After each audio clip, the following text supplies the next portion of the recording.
seated.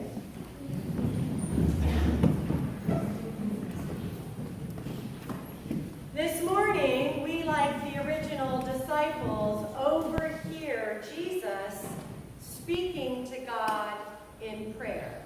That is our gospel text today. It is Jesus praying, and the first disciples overhear it, and now we overhear it as well.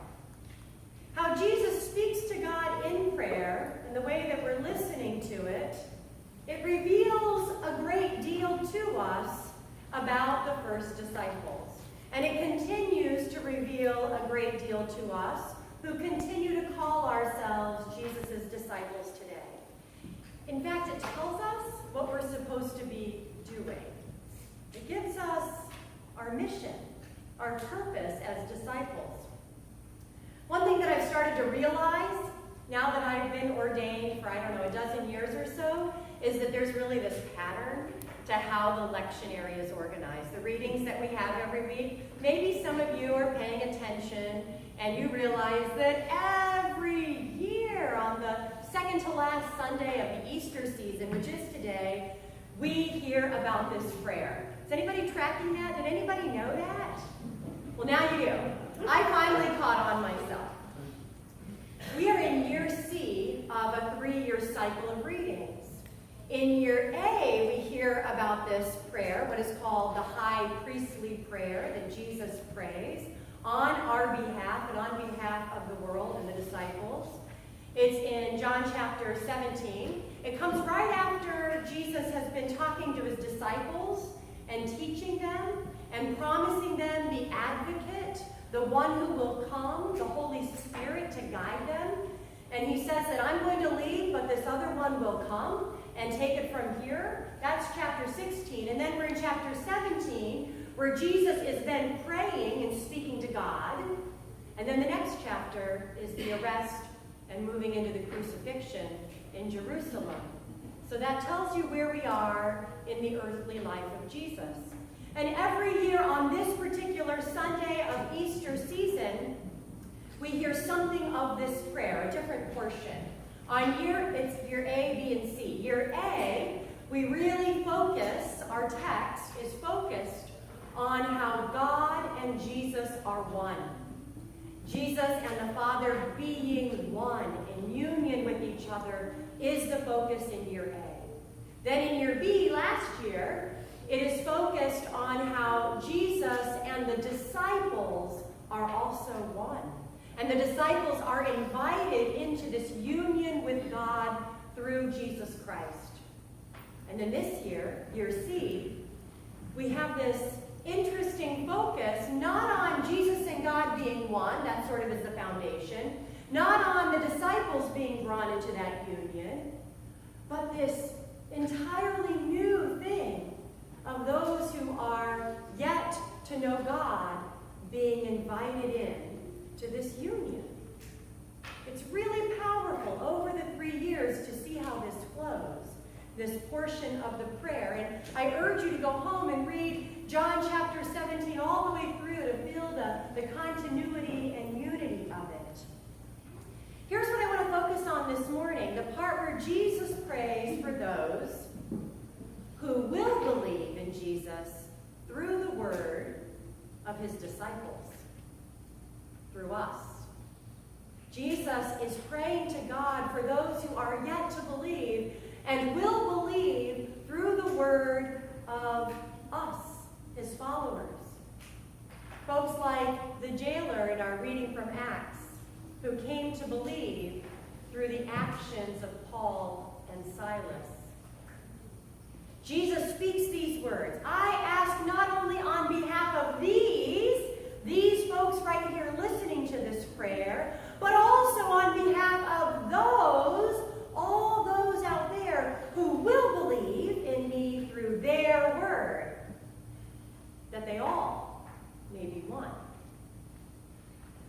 In the words that Jesus speaks, we see what Jesus believes is his mission, his purpose, and also our mission, our purpose, to bring all the world into union with God. In the words that Jesus speaks, we hear that Jesus believes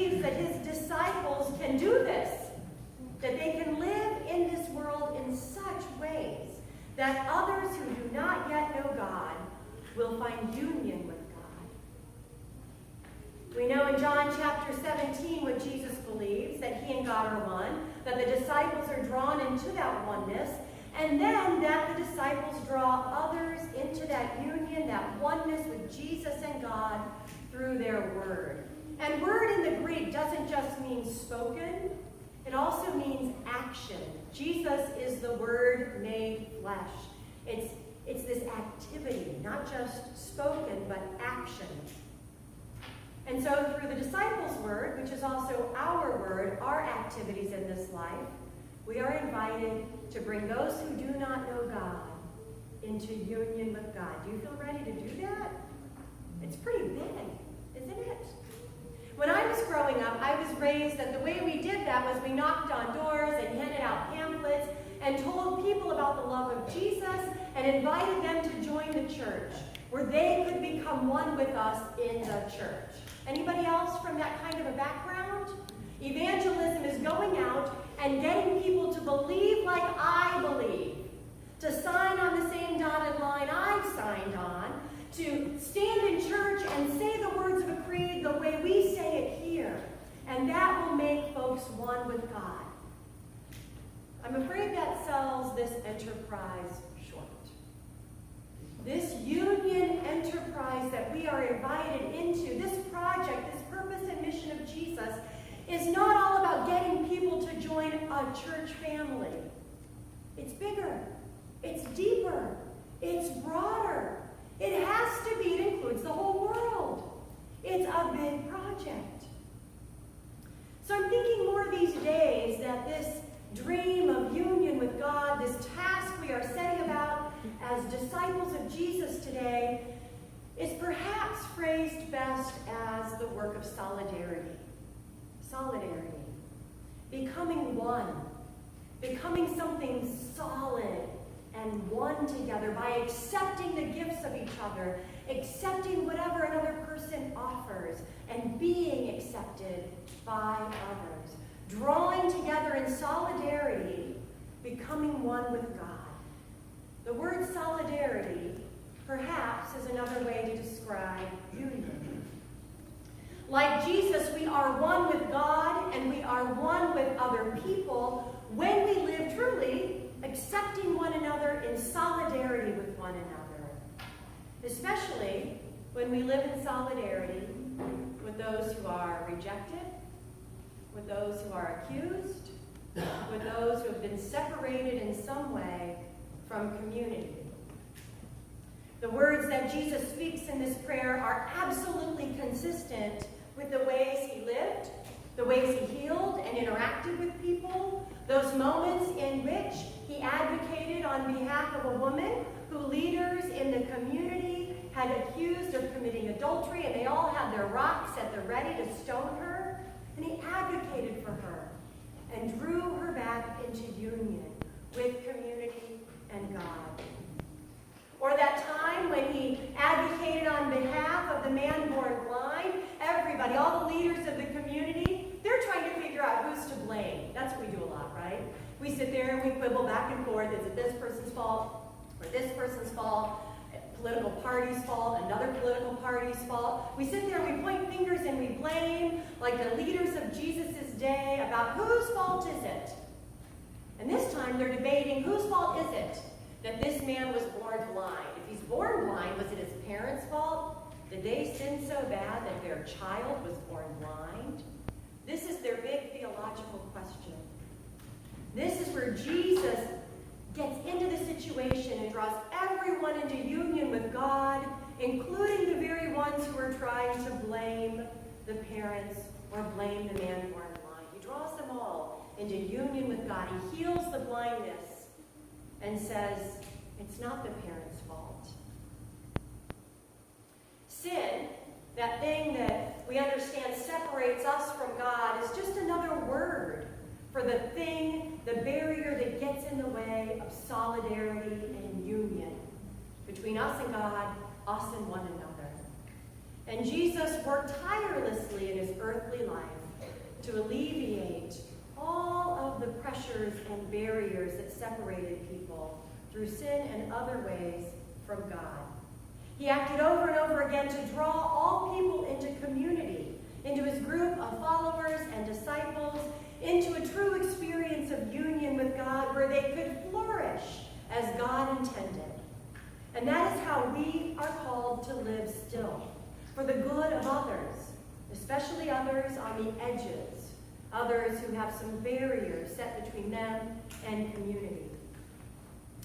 Now, I spend a lot of time in the church bubble, what a friend of mine calls the holy huddle. And so I don't know if you all know this phrase or not, but I want to share it with you in case it's just something church geeks like myself like to say. But there's this phrase out there that I've heard over and over again that goes like this, and I wonder if you've heard it. The church is the only society that exists for the benefit of those who are not its members. Have you heard that? The church is the only society that exists for the benefit of those who are not its members. Isn't that wild? Let that sink in.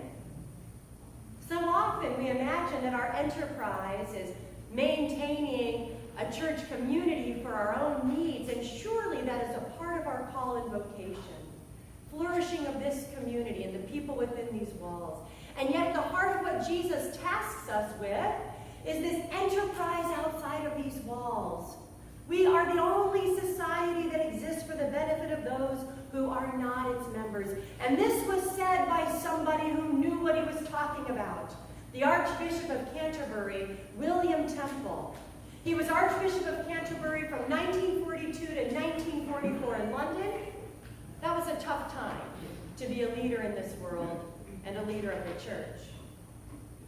He worked in his final years of his life. He died in 1944. He worked to bring in as many Jewish refugees as was possible. He advocated to bring Jewish refugees to safety in the face of such devastating situations in Europe. He supported and helped to negotiate an end to the war, advocating against the dominant view in England that demanded an unconditional surrender. He was practical. He said that's not going to happen, this unconditional surrender. Now we might find the example of William Temple daunting, the way that he advocated to bring in those from the margins, those that had barriers to their human flourishing. We might find that daunting. We might find that the mission Jesus sets before us is a little too ambitious.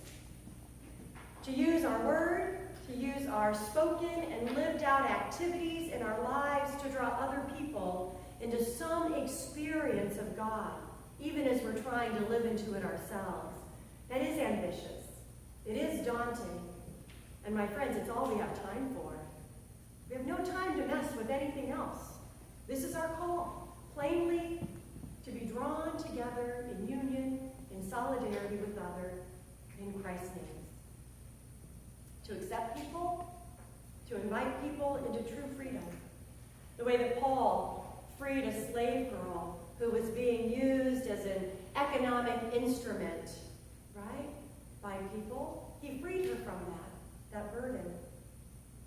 We are called to shape our lives as individuals and families and communities and even as nations in a way where all humans can flourish. That's our call. That's how we get to oneness with God and solidarity. That's the work of becoming one. And we start with our own lives. That's the hardest part. Often we want to start with them, but we must start with us first. It's really easy for me to tell them what to do to become one with God. The hard part is it starts right here in our own souls, driving away any barrier between ourselves and God. Living well in balance with care for others, a heart for justice, with accountability, constant growth and transformation. And we must preserve some energy after all that to draw others into a life of human flourishing. And so we start by praying and allowing our souls to be drawn into the experience of union with God, by being one with God ourselves. And then we allow that oneness, that flourishing, to leak out into our families, into out into the world. We work tirelessly to remain well and healthy, balanced, faithful, and transformed as the people of God. And then we also allow our lives and our word to draw one another into an experience of being truly one with God, in whatever way God is doing that in all of our lives.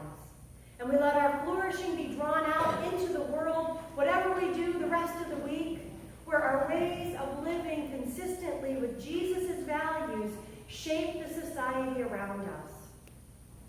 Here's the best example of solidarity that I can offer to you as I close this sermon. A couple of years ago, I volunteered. You know, when you're asked to do different things in the schools, you don't always know which thing you should say yes to and which thing you should maybe skip and let a more competent parent jump in and volunteer. Well, I volunteered once to, I don't know, keep track of a bunch of boys at the middle school during Midnight Madness. I knew that this program was for teams to play basketball, and it started early in the day, and it went really, really late, and I shouldn't have signed up because there's two words involved that I don't like, midnight and madness, right? Like, what was I doing signing up to volunteer to be in charge of a team of basketball players at the middle school? But I did it because I didn't know any better, and I probably lost the players. Because there's stuff going around all over the campus, and you're supposed to keep track of a team, but they split up. And so at one point I threw my hands up and I went and sat in the bleachers and watched the next game. And I prayed to God that they would just stay in the building and nobody would be lost when the parents came to pick them up. And thanks be to God, everybody was accounted for later when the next parent volunteer signed in. So don't ask me to do that. You can see that's not my area.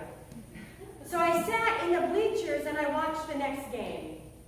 And the next game that was being played was, Everett reminded me of the names of the teams. Team USA versus Team America. You don't quite know who to root for. You know, like, or who to root against, right? And what I saw was that there were some barriers for these team players to come together and play. Some of the kids on the teams, both teams, moved around the school every day, assisted by a wheelchair. And some of the kids on these teams moved around the school every day on their feet, with their legs, powering them. And yet they were going to become a team together and play basketball for Midnight Madness. When I was growing up, I can imagine a child sitting in their wheelchair on the sidelines because the wheelchair was the barrier, was seen as the barrier to full participation, so they couldn't participate.